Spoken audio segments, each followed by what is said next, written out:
Hey guys, and welcome back to my channel. I cannot. Hey guys, and welcome back to my channel. Hey guys, today it's just gonna be me and Clove, huh? Are you gonna be on this video with me? So today I'm giving you guys a little nursing update. I just finished nursing Clove and it is so bittersweet. Hey guys, and welcome back to my channel. Today I'm gonna be giving you a little breastfeeding update. And for those of you who are new around here or are maybe seeing my channel for the first time, I am a mom of two and I breastfed both of my babies. I struggle with a low supply, and so I've learned a lot through both of my nursing journeys. I nursed my first for 4 months, and then I nursed my second for almost a little bit over 11 months. And so I almost tripled the amount of time that I nursed my first. So I wanted to kind of give you guys just like my top tips for first time moms, how to keep your milk supply up and how to increase it if it's dropped.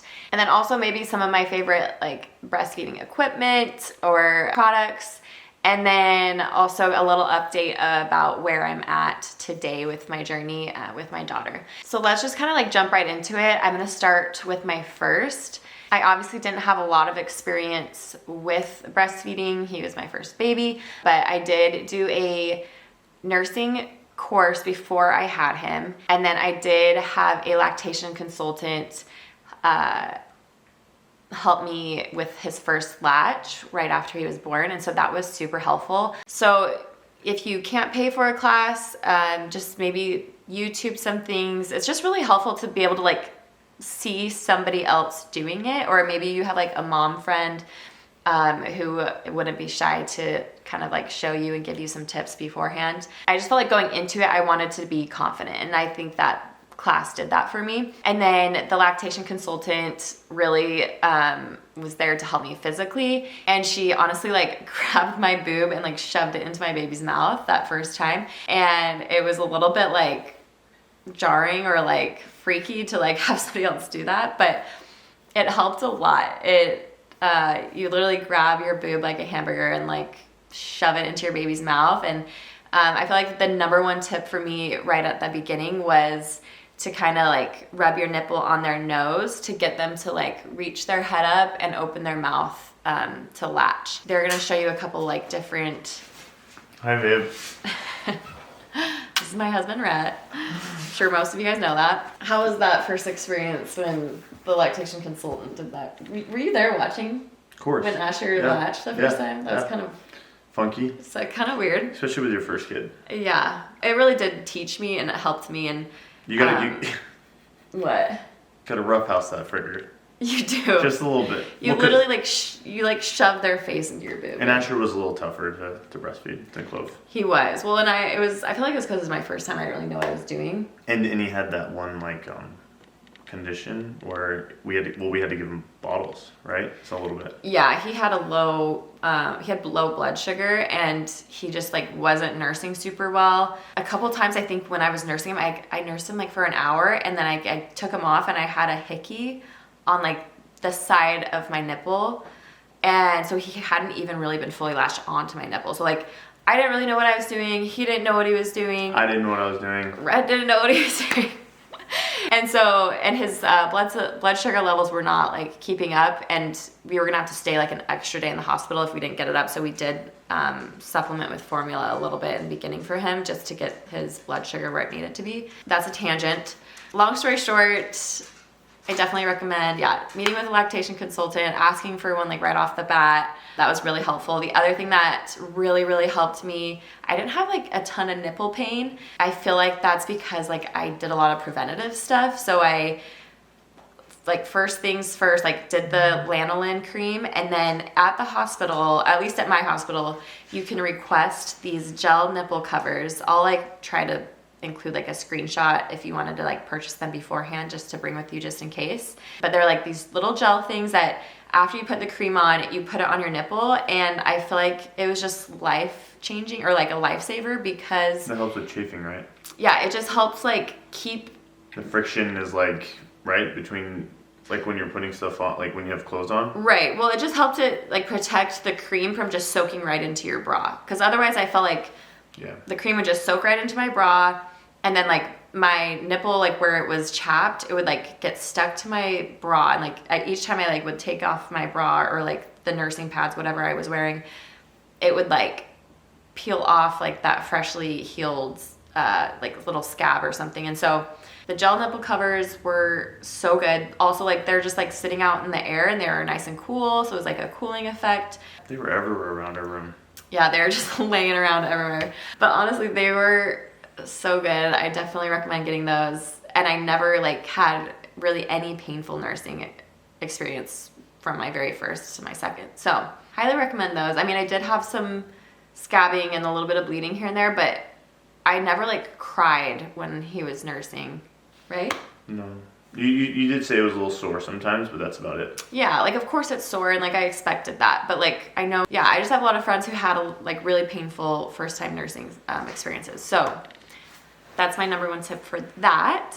Besides that first little bit in the hospital, it was pretty easy. Like I was very nervous about breastfeeding. It all ended up working out really well. We had a pretty smooth experience in the beginning, and then it was like around 3 months when my supply like drastically dropped, and like it was out of nowhere. I didn't really expect that. I just was told that it's supply and demand. So as long as your baby's eating, like the supply is going to be there because they're demanding it. And so I was never worried about my supply dropping until it did. And then it was so drastic and so sudden, and I didn't know what I was doing or how to get it back up right away. And so it dropped very quickly. And then by the time I figured out what I needed to do, it wasn't too late to build it back up, but it was just really hard. I feel like the sooner you catch onto your supply dropping and start making some changes and doing some things to help it, the easier it's going to be to build it back up, rather than me taking 2, 3, 4, 5 days to figure it all out. And I'm already 5 days into like my drop, and it's just that much harder to build. With my son, I tried for a month to build it back up. And I think one of the big reasons that it dropped was because I got my period back. And so each time my period would come around, that causes your supply to drop. And it doesn't drop for everybody, but just in my experience with both of my babies, whenever my period comes, my supply goes down, and then when it's over, it'll go back up. I do some extra things during my period to make sure that I keep my supply really strong and good. That's something to keep in mind. Don't be super stressed about it. I feel like if you do notice a drop and it's just little, like that's pretty normal for most women. I think it is just something to be aware of. I didn't know about it. I feel like if I had known that, I would have been better prepared. So when my period came back, my supply dropped. I didn't know what the heck I was doing. My baby was angry and hungry, and it made me stressed because I wanted him to eat, and I'm trying to nurse him, and he's just like screaming at my boob. My letdown's not happening. It took so long for my letdown to get started, and so I started just supplementing with formula because I was stressed for him. He was upset. He was really hungry. I couldn't get anything to come out because I was stressed, because my supply was low and the letdown was taking a while, and he just wasn't willing to wait for the letdown to happen. And so that was like kind of, I feel like one of my first mistakes was supplementing pretty early on, just because I didn't know what to do. Some things to be aware of: if your supply is dropping, you will notice that your letdown starts taking a little bit longer. Your baby is more frustrated than normal. And if you pump, you just aren't getting as much out as you normally would. And I don't want to say any of this to freak you out. I get a lot of DMs asking me like, how did I know my supply was dropping? I feel like you stressing about your supply dropping is going to cause your supply to drop. Only until you start noticing those signs that your letdown is taking longer than normal, or that your baby's getting more frustrated than normal when they're trying to nurse, that's when you can start taking some extra measures. So these were the things that I did with my son and with my daughter. And I drank a ton of water. I drank a gallon of water a day. With my son, I was also drinking I drank the Body Armor drinks. You could get them at Costco. And I just would chug those things because people told me that they help your supply. And I just would chug those things because people told me that they help your supply, and really all it's doing is giving you some more calories and giving you that hydration that you need. But I personally believe that if you're drinking enough water and you're eating enough food, then it's going to do the job of the body armors. I don't think that you need like a special drink to increase your supply. I think it just helps with that if you're not drinking enough and not eating enough. Drink enough water. Make sure you're eating 500 to 1,000 extra calories a day. You want to, like, you're burning a minimum of 500 calories just from nursing, and so you want to make sure that you're supplementing that with extra food. My third tip would be to take the Legendary Milk supplements, and there's a couple different ones. There's the Liquid Gold, there's like a Princess Pump one, there's another one that is like a combo of the Princess Pump and the Liquid Gold. I loved the Liquid Gold personally, but I definitely recommend taking a supplement if you're worried about that. The top foods that help increase your supply that worked for me and from all the research that I did was oatmeal and flaxseed. So whenever I noticed like maybe a little dip in my supply, I would make sure I'm like eating oatmeal in the first thing in the morning that has flaxseed in it. I don't know the science, truthfully, actually, behind it off the top of my head, but when I did the research, there was some reason oatmeal and flaxseed help with your supply. I should probably look it up and tell you guys, but I'm lazy.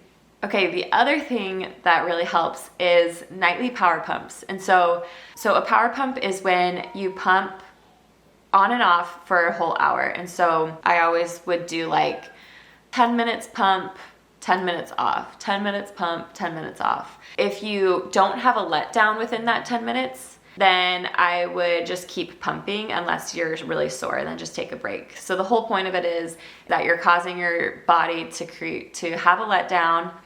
You get all the milk out that you can from that letdown, you give yourself a little break, and then you start again to try to get your body to have another letdown. When I first started doing the power pumps, I would get sometimes nothing, sometimes maybe an ounce, and that's from a whole hour of pumping. Like that's like where my supply was at. And so this really just will help if you're nursing all throughout the day, when you have that little break when they're asleep at night, to be able to pump to get your body to think that it needs to create more throughout the day. You could also, what I did with my son, which was very stressful, but if you're at like a desperate point where you're just really trying to get your body to get more milk, to make more milk, every time after I would nurse him, I would just wear my pumps around the house. I love the LV pump. It's cordless, super easy to wear. You wear it in your bra. You can wear it while you're out doing chores and different things. I haven't tried any other pump, so I don't really have anything else to compare it to, but I do love it. I was able to pump when we went to Disneyland. I'm able to pump while I do chores around the house or while I work. So I personally love it for that, and it's really easy to clean. I'll like leave a little link below for it as well. I would, like pump for like 20 to 30 minutes after each feeding, and that was just to like trick my body into thinking like it needs to make more. So it's as if your baby was just like would just keep sucking after they ate. Most times I would get nothing from those pumps, but eventually it would I would get some drops, or I would get a half an ounce or whatever. So if you're really desperate, that is something you could do. I never ended up having to do that with my daughter.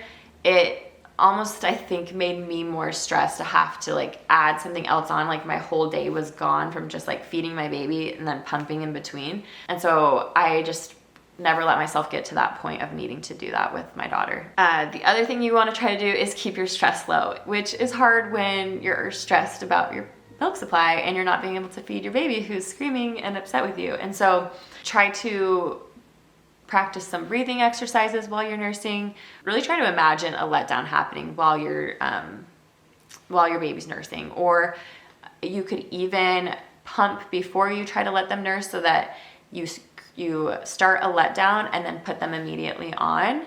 So if your baby's really upset and that's stressing you out, and your body's not having a letdown because you're stressed because they're upset. The other thing that really helped keep my stress low was to lay down while I breastfed. And so I would always lay down.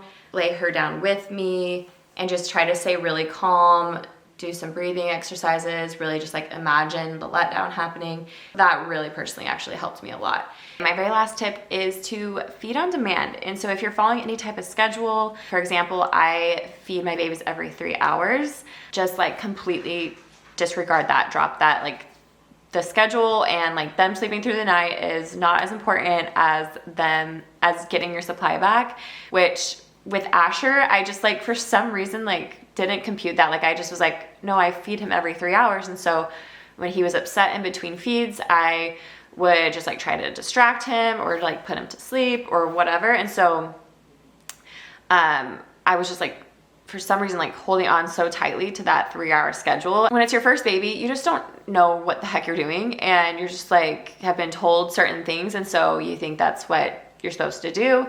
And so typically now, like with Clove, when I stuck to the 3 hour schedule, and if I ever noticed her getting hungry in between that, then I would just feed her on demand. I would feed her just as often as I wanted to, as often as I could, as often as she would, and that will help your supply. Just the more you're feeding them, the more your supply is going to go up. Those are all my tips. I hope that this helps some of you. I hope that if you're stressed about a low supply, to stop stressing about it until it actually happens, because it doesn't happen to everybody. I feel like the main two things to worry about even before your supply has dropped is just to make sure you're drinking lots of water and eating a lot of food, because your supply will definitely take a hit if you're not eating enough and you're not drinking enough. And then all the other things are just things to help once you start noticing any kind of little supply drop. So let me get back into the story of nursing my son.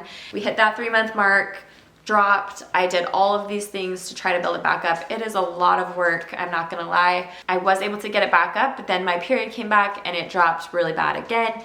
And I just was like so emotionally drained from the first time of building it back up. I just did not have it in me to try that again. I just wasn't prepared for that emotionally when it dropped. And so I was very upset about it. I just felt like I didn't have enough photos or videos of us nursing, and I wanted to do like a final photo shoot before our nursing journey was over. There was like all these things that seemed like a really big deal, and like I want to also state that like I don't think that breastfeeding is better than bottle feeding or formula.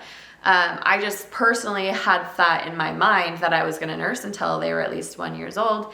And so when that choice was taken away from me, it just like seems so upsetting. And nursing nursing also messes with your hormones. And so I'm always a little bit more emotional when it comes to nursing. Yeah, I just couldn't do all that work again, and I just decided to end my journey there at 4 months. Fast forward to my daughter, we had a great start. I was doing all the things. I did have my supply drop, and we have to do some of those things that I said earlier to build it back up, but it never got to the point that it was with my son, where I was just like constantly pumping throughout the day, constantly stressing.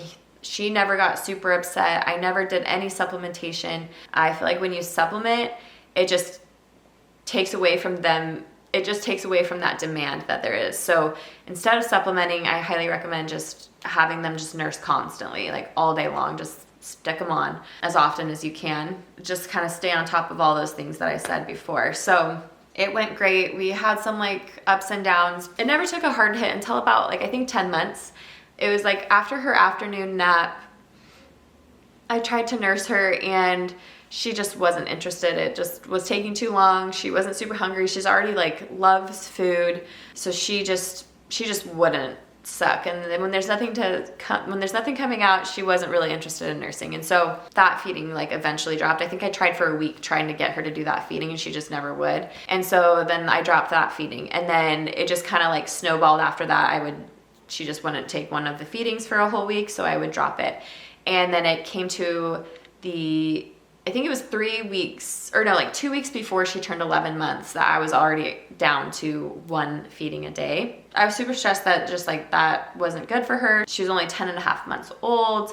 And so I went to my doctor and he said that it was totally fine and she wouldn't take formula. And he said that that's pretty normal for a breastfed baby at this point, that they're not going to be super interested in formula. It just doesn't taste good. And so he like looked at her weight. She was gaining weight perfectly fine. She was really healthy, getting all the nutrients she needed from the food that I was feeding her. And he said just to make sure that she was getting enough liquids. And so I was really pushing a lot of water. He said that if she wasn't interested in the water, then I could try 4 ounces of cow's milk a day in a bottle. And when the days that I felt like she wasn't drinking enough water, I did try to do the cow's milk, and she didn't seem any more interested in the milk than she was the water. So I stopped trying with the cow's milk, and I just did water from that point on. Then we got to 11-month birthday, and I had some health concerns that I needed to start taking some medications for.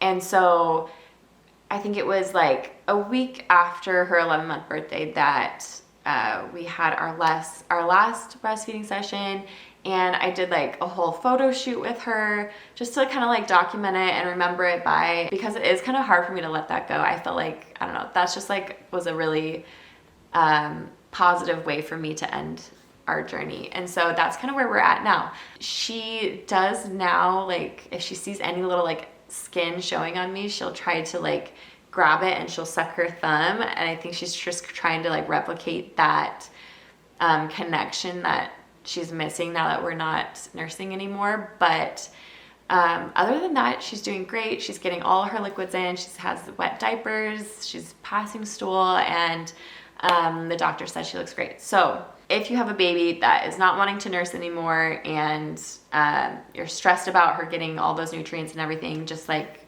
know that it's going to be fine. Just go talk to your doctor, or take those tips that I've given you. The other thing that he did say is to make sure she's getting like her dairy through other things. So like yogurt, cheese, all those things just in her diet. So that's where we're at now. And I feel like this is going to be a really long video. I'm going to quickly give you guys my favorite products that I've used while breastfeeding, and then also a high lipase tip. A couple of which I've already told you. The LV pump, the rubber nipple pads, the Lancino nipple cream, the Legendary milk supplements, the Haka. I can't believe I didn't even talk about that before this point, but I love the Haka. I just would stick it on one of my boobs while she was nursing on one side and then switch. If you don't know how to wear that correctly, just YouTube it, because I was using it wrong for the first little bit until my friend told me the right way to use it. So it should suction on there pretty strong. Like before that, I was doing it completely wrong. The other thing I loved was, I love the reusable pads for at the very beginning, if you leak a lot. Those are really great. You can throw them in the washer. You don't have to like toss them. They're just like a lot softer than the ones that you can throw away. Finding good nursing bras, and that's pretty much it. I didn't really use much else outside of that. Okay, my last little tip is about high lipase. And so I didn't know I had this in my milk until I had Clove, because Asher, he never had a problem drinking my freezer milk, but Clove, just like, she would not drink my freezer supply, and we thought it was because she didn't like the bottle. Turns out the whole time it was my freezer supply milk, and she didn't like it because it had I have a high lipase enzyme in my milk, which once it's been frozen or if it sits out for a little while, it develops like a soapy flavor, or when you smell it, it smells soapy. And so it just doesn't taste like she would expect my breast milk to taste. What we ended up doing with my freezer supply, I thought I was gonna have to like throw it all away, that she would just never drink it. All you have to do to get your baby to drink it is put a couple drops of vanilla in it. And I got some without alcohol in it. I don't know if they all do, but I got one without it. So yeah, just put a couple of drops in there, and then she had no problem drinking it. And then after a little bit of her drinking that, she actually became okay with just drinking the straight freezer supply milk. And I'm not really sure why, but just for any of you guys out there, if your baby's not liking your freezer supply milk, that could be why. Just smell or taste your milk, and then use the vanilla, and I'm pretty sure, and hopefully that will help solve your problems. This is really long. I hope you guys enjoyed it. I hope that you guys pulled some helpful tips from it. I didn't get as emotional as I was expecting I was going to. So maybe that means that I'm finally like okay with my journey ending. And so yeah, as always, please like and subscribe, and we'll see you guys next time.